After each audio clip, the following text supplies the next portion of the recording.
Hello and welcome back to Notes from a Small Workshop, April edition. It's nearly May. When did that happen? And we'll do another mailbag on today's show as well. First of all, I do owe you a bit of an apology because it's been a little while since I've put a video out where did I get one out last week? The troll comments have got so bad now that I'm left with no alternative but to just knock YouTube on the head. I'm only joking. The trolls are funny, honestly. For every troll comment I receive, all it makes us do is want to make more videos because I do feel a little bit sorry for people. It's kind of the equivalent of like when you get a message off someone saying, I'm unsubscribing. And it's the equivalent of back in the days of Points of View on telly. And it's the equivalent of someone writing to Points of View saying, I'm not going to watch whatever anymore. If you don't enjoy a particular video, well, you don't have to announce that you're unsubscribing for the channel. Thank you for all the lovely comments, because it would be kind of difficult to do the channel if all I received was nasty comments all the time, and the vast majority of comments that I receive are really nice. So please keep them coming in. I do read all of them. It's becoming harder and harder to reply to all of them, but I do try and reply and stuff on the day the video came out or within a day or so that the video comes out. It can be a bit tricky to keep track of things after that because you can imagine there's thousands of comments come in. But it is lovely to hear from you all. I did get a slightly weird passive-aggressive comment off someone on my biscuit jointer video the other day, or one of my biscuit jointer videos, where they said that I was using my biscuit jointer wrong and I shouldn't be referencing off the base plate of the biscuit jointer. You can absolutely use a biscuit jointer either referencing off the base plate or off the fence.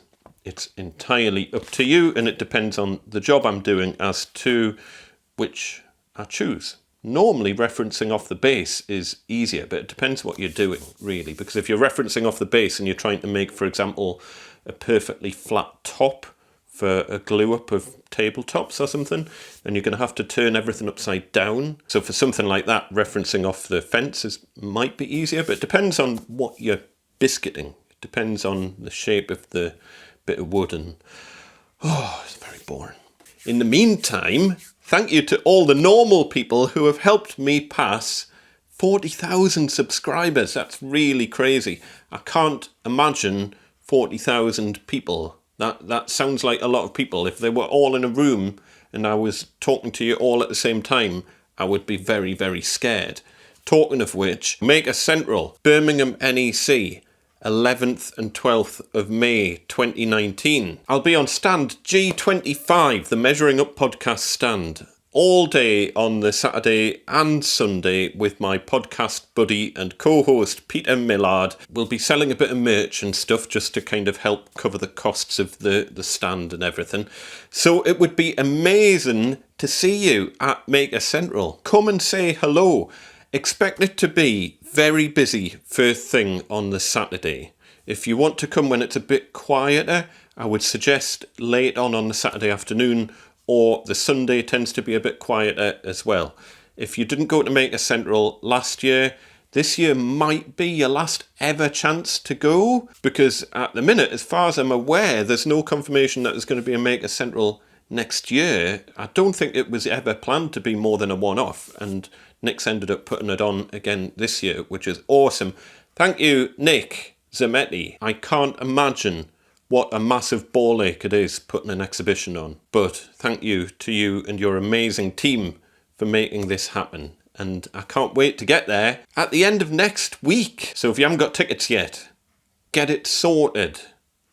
Link in the description below to Maker Central and to the Measuring Up podcast and to Peter's channel as well. Now, as you're aware, I'm supposed to be doing a video about upgrading the dust collection in my little workshop. I bought the stuff for doing it like quite a long time ago, and I was supposed to be doing the video like 2 weeks ago, but then I got distracted when my daughter's bed broke and ended up making videos about that.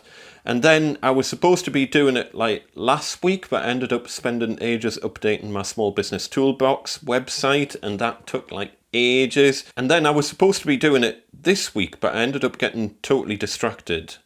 Fly in the workshop. God damn it. And then I was supposed to be doing it this week, but my son asked for a kicker ramp for his like BMXing and mountain bike stuff. So I got a little bit carried away making him a kicker ramp. Well, it's for my son and daughter to use and abuse. And I will be doing a video all about that. Now, when you see that video pop up, even if you're not into BMXing and skateboarding and mountain biking, you might want to watch the video because it covers quite a wide range of joinery techniques and bits and pieces. So you might find it interesting even if you're not into that sort of thing. If you're a maker and enjoy making stuff, which is kind of what this channel's all about, then you'll probably find that video quite interesting. As a result of all this, I still haven't taken my dust collection network out of the box.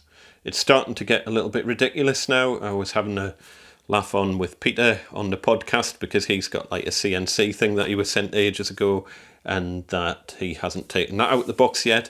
At the moment, well, I bought this back in October, so we're looking at over 7 months now that it's just been sitting there. So I hope it's not broken because I'm completely screwed if I need to return it. In fact, let's open it now. If I open it now, I might actually do something with it because otherwise I think it's going to end up sitting in that box for the rest of time.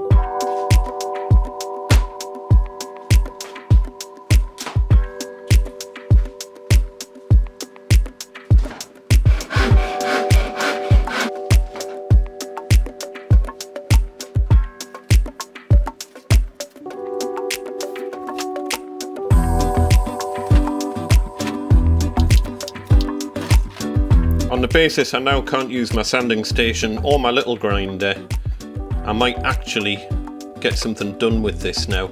On a similar note, does anyone know how you change the belt on this? Because I know you loosen this thing off, but it can't come out. There's a plate under there that stops the belt.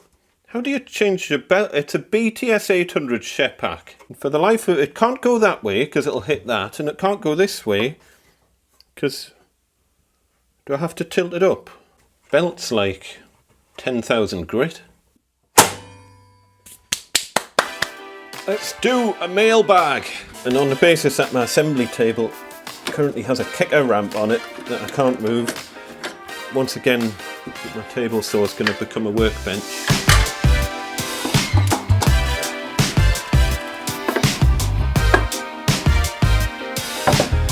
Thank you very much to people for sending this stuff, by the way. It's very kind. Oh, wow, check it out! Look at our Gosforth Handyman cap. Oh, it's class. I will wear that. That's brilliant. Why, what's this? And an LED cap light. Awesome. Let's see what this does. Does it go on there? I need some batteries. I'll go and get some batteries in a bit. This is a quick note from Richard. Thank you, Richard. Richard's saying he was a motor mechanic for a number of years and then left the trade to take up a handyman job in a children's home. But for the last 33 years of his working life, he was a postman. A big hello to all the hard-working mail delivery people all around the planet. You do an awesome job. And Richard's saying he found the Royal Mail clip-on lights were rubbish and never pointed in the right direction. And since he always wears a cap, he ended up trying this, and apparently it works really well. Which, if anyone knows, wearing a headlamp, like a head torch, and a cap is a little bit awkward. So a little clip-on light for that is brilliant. Thank you very much, Richard. That is awesome. Oh, and look, we've got some little things as well, little doobies. I'll stick them somewhere.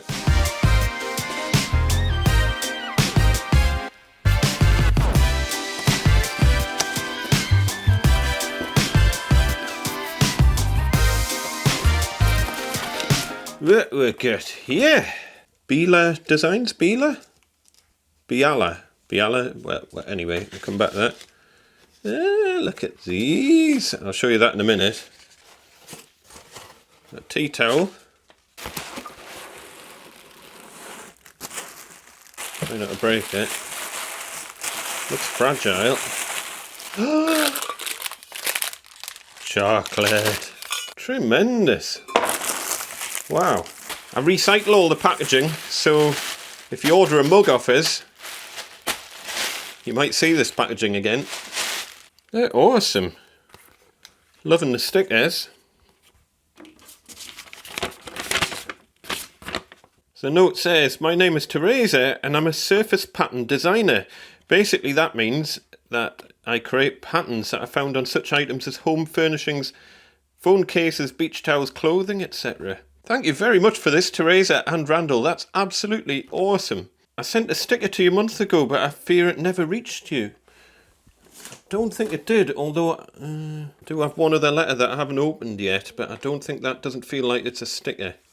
So yeah, I'm not sure what happened to the sticker that you've already sent. Stuff does go adrift in the mail sometimes, sadly. I have had a couple of people say they've sent us stuff and I've never received it. Normally it does turn up eventually, so don't panic too much if you have sent stuff and you haven't seen it appear on the channel. Anyway, Teresa said, by the way, would you mind posting credits for the background music that you sometimes play? So the music in my videos is from Epidemic Sound, and basically on YouTube videos you can't just use any old piece of music. It has to be licensed for use on like YouTube videos and stuff, so I have to pay for that music to use it on my channel. And as such, I don't think it's generally freely available music. You'll sometimes find people have kind of ripped it off and put it on the internet in different places, but generally all of the music that I use, you have to you buy a licensing scheme to use background music, otherwise I would get in trouble off YouTube for using copyrighted music, you see. So yes, the music that I use, it's not by me or anyone I know or anything, it's just cool music that's on the Epidemic Sound thing, but I have no idea how you would get hold of that if you're not on Epidemic Sound, if that makes sense. I'll include a link in the description below, and I'll include a link to Beeler.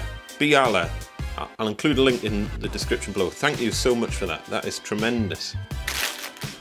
Saying give the chocolates to the kids. I don't think so. I'll be having them. They might get one of them if they're good. Got one more mystery envelope here. Can't find my scissors.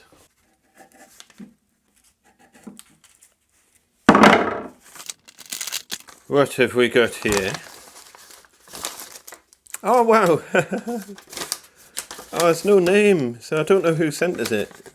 Someone sent us a note on something, but I can't remember what, saying they were going to send us some of these plasterboard fittings to try out. I have seen these before and I tried them ages ago. But yes, I shall try and do a test Tuesday on these at some point. So thank you very much for sending us these. Oh, Pure DIY Maintenance, I think, sent us these. So thank you very much. I shall give them a try. Tremendous. This looks very intriguing. Fisher.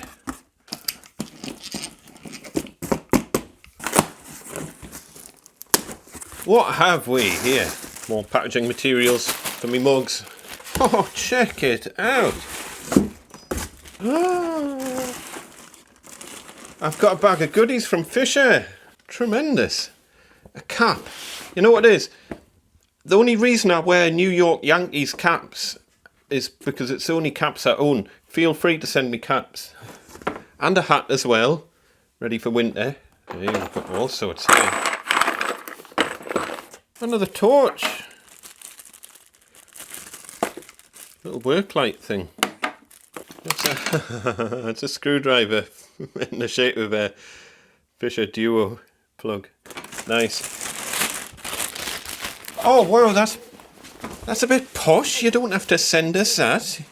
Use up all your profits giving jackets away. That's very nice, thank you. More plugs. I've got a note, I'll read that in a minute. The mug! Let's see what Fisher are saying. We love the YouTube videos. As a thank you for testing our products, we've included some Fisher goodies and samples from the Fisher Duo line Duo Power, which you've already tested, and Duotech. Duotech are on my look. Just because people will say, "Oh, you've only tested them because they sent you them for free." Look, I bought some Duotech ages ago. You can see how dusty they are, and I haven't had a chance to test them yet. So are they the same? I've got the 10. I think the same as the ones I've sent. Well, I will definitely be testing the Duotech. And I did buy these myself, to all the trolls who'll start whinging on. "Oh, it's not fair that you get sent stuff." All you have to do is make about 250 videos on YouTube and then you'll be sent stuff. But yes, the Duotech looks amazing. It looks a very, very clever fixing. I want to do a video that's going to do it justice because, yeah, it's a very interesting one, the Duotech. We've got the Duo Power. What else have we got? We've got Rod Force. I think these are the ones that like thread into a plastic. Yeah. So these are like threaded bolts, or threaded rods that go into there and kind of thread themselves in. I need to read up on these because I don't want to show you them if I don't know how to use them properly. So I need to do a bit of reading, but I'll have a look into them. They look very interesting. As I say, a Duo Power shaped screwdriver. Awesome. I hope it is posy, so it means that it's not going in the bin. Totally mad pencils. Check out these. I would love to do a test Tuesday on these. These are these like concrete bolts. These will outperform my test rig by a country mile. So I will test them, but don't expect the test to be very exciting because my test rig only goes up to 300 kilos. And then we've got some giant Duo Power fixings. I haven't tried the really big Duo Power fixings before, so I'm looking forward to giving that a try. Let's see if I can get into this box. Look at these. They're massive. Compare them to... Hold on, I'll go and get a normal 6mm Duo Power just to show you these big ones. And there's a teeny little... There's a little 6mm Duo Power, and even those did amazing in the tests that I've already done. So I will test these 10mm ones at some point. That'll be quite interesting. We've got a very smart Fisher mug as well. And I say, more hats and a jacket and a bag. Thank you so much, Fisher. I've got so many more Test Tuesday tests planned. Not enough hours in the day. If you share my videos, and if I can get a bit more time on the channel, like if the channel grows a bit more, I'll do the Test Tuesday videos a bit more often. As you are probably well aware, I'm off schedule now, so Test Tuesday videos will never be on a Tuesday. So if a video comes out on a Tuesday, you'll know it's not a Test Tuesday video. Test Tuesday might be on a different day, like a Wednesday. Oh, they're the Ultra Cut, by the way, Ultra Cut concrete screws. I shall add them all to my list for Test Tuesday testing. Thank you once again. So there you go, trolls, who are always like whinging on, saying, "Oh, you've done the test wrong, you should have done a shear load test." Fisher, they make them. They've got proper science people and everything, and they've sent us stuff because they think my tests are awesome. So in your face. Thank you once again, everyone. I should probably switch this off, it'll be blinding you. Thank you once again, everyone, for sending some stuff in. It's really lovely, especially when you're doing stuff like Test Tuesday. Those videos take forever to make. So it is really nice to get some kind of recognition that people do watch them and enjoy the videos. I shall see you, hopefully, at Maker Central if you're there. But if you're not there, watch this space. Loads more videos coming out. Don't forget to hit subscribe if you're new to the channel. I'd like to say new videos every week, but it's not necessarily every week. But it's just when I get a chance to put videos out. I shall see you next time. Take care, folks. Bye!